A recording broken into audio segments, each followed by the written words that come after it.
Hills Like White Elephants by Ernest Hemingway. The hills across the valley of the Ebro were long and white. On this side there was no shade and no trees, and the station was between two lines of rails in the sun. Close against the side of the station there was the warm shadow of the building, and a curtain made of strings of bamboo beads hung across the open door into the bar to keep out flies. The American and the girl with him sat at a table in the shade outside the building. It was very hot, and the express from Barcelona would come in 40 minutes. It stopped at this junction for 2 minutes and went on to Madrid. "What should we drink?" the girl asked. She had taken off her hat and put it on the table. "It's pretty hot," the man said. "Let's drink beer." "Dos cervezas," the man said into the curtain. "Big ones?" a woman asked from the doorway. "Yes, 2 big ones." The woman brought 2 glasses of beer and 2 felt pads. She put the felt pads and the beer glasses on the table and looked at the man and the girl. The girl was looking off at the line of hills. They were white in the sun, and the country was brown and dry. "They look like white elephants," she said. "I've never seen one." The man drank his beer. "No, you wouldn't have." "I might have," the man said. "Just because you say I wouldn't have doesn't prove anything." The girl looked at the bead curtain. "They've painted something on it," she said. "What does it say?" "Anís del Toro." It's a drink. "Could we try it?" The man called, "Listen," through the curtain. The woman came out from the bar. "4 reales. We want 2 Anís del Toro." "With water?" "Do you want it with water?" "I don't know," the girl said. "Is it good with water?" "It's all right." "Do you want them with water?" asked the woman. "Yes, with water." "It tastes like licorice," the girl said, and put the glass down. "That's the way with everything." "Yes," said the girl, "everything tastes of licorice, especially all the things you've waited so long for, like absinthe." "Oh, cut it out." "You started it," the girl said. "I was being amused. I was having a fine time." "Well, let's try and have a fine time." "All right, I was trying. I said the mountains look like white elephants. Wasn't that bright?" "That was bright." "I wanted to try this new drink. That's all we do, isn't it? Look at things and try new drinks?" "I guess so." The girl looked across at the hills. "They're lovely hills," she said.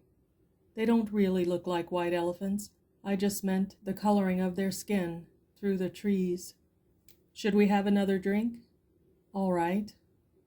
The warm wind blew the bead curtain against the table. "The beer's nice and cool," the man said. "It's lovely," the girl said. "It's really an awfully simple operation, Jig," the man said. "It's not really an operation at all." The girl looked at the ground the table legs rested on. "I know you wouldn't mind it, Jig. It's really not anything. It's just to let the air in." The girl did not say anything. "I'll go with you and I'll stay with you all the time." They just let the air in, and then it's all perfectly natural. "Then what will we do afterward?" "We'll be fine afterward, just like we were before." "What makes you think so?" "It's the only thing that bothers us. It's the only thing that's made us unhappy."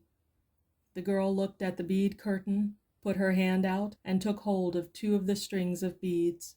"And you think then we'll be all right and be happy?" "I know we will. You don't have to be afraid. I've known lots of people that have done it." "So have I," said the girl, and afterward they were all so happy. "Well," the man said, "if you don't want to do it, you don't have to. I wouldn't have you do it if you didn't want to, but I know it's perfectly simple." "And you really want to?" "I think it's the best thing to do, but I don't want you to do it if you don't really want to. And if I do it, you'll be happy, and things will be like they were, and you'll love me?" I love you now. You know I love you. I know, but if I do it, then it will be nice again if I say things like white elephants, and you'll like it? I'll love it. I love it now, but I just can't think about it.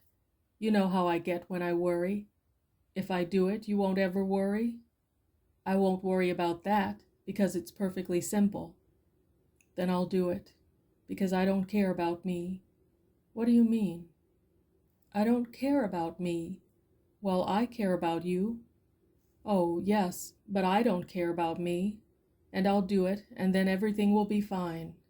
I don't want you to do it if you feel that way. The girl stood up and walked to the end of the station. Across, on the other side, were fields of grain and trees along the banks of the Ebro. Far away, beyond the river, were mountains.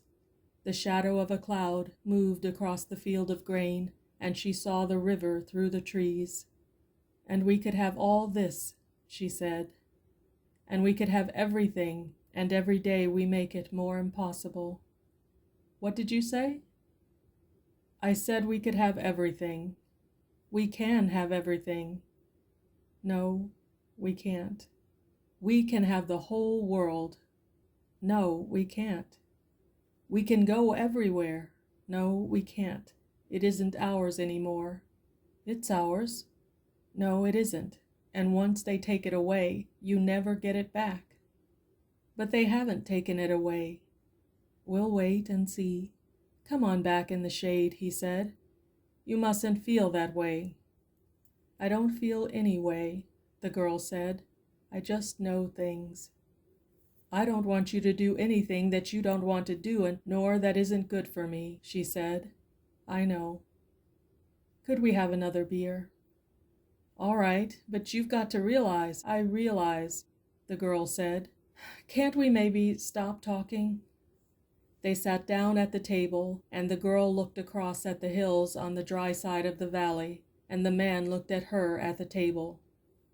You've got to realize, he said, that I don't want you to do it if you don't want to. I'm perfectly willing to go through with it, if it means anything to you. Doesn't it mean anything to you? We could get along. Of course it does. But I don't want anybody but you. I don't want anyone else. And I know it's perfectly simple. Yes, you know it's perfectly simple. It's all right for you to say that, but I do know it. Would you do something for me now? I'd do anything for you. Would you please, please, please, please, please, please stop talking? He did not say anything, but looked at the bags against the wall of the station. There were labels on them from all the hotels where they had spent nights. But I don't want you to, he said. I don't care anything about it. I'll scream, the girl said. The woman came out through the curtains with 2 glasses of beer and put them down on the damp felt pads. The train comes in 5 minutes, she said. What did she say? Asked the girl. That the train is coming in 5 minutes. The girl smiled brightly at the woman to thank her. I'd better take the bags over to the other side of the station, the man said. She smiled at him. All right, then come back and we'll finish the beer. He picked up the 2 heavy bags and carried them around the station to the other tracks. He looked up the tracks, but could not see the train. Coming back, he walked through the bar room, where people waiting for the train were drinking. He drank an anise at the bar and looked at the people. They were all waiting reasonably for the train. He went out through the bead curtain. She was sitting at the table and smiled at him. Do you feel better? He asked. I feel fine, she said. There's nothing wrong with me. I feel fine. End of Hills Like White Elephants by Ernest Hemingway.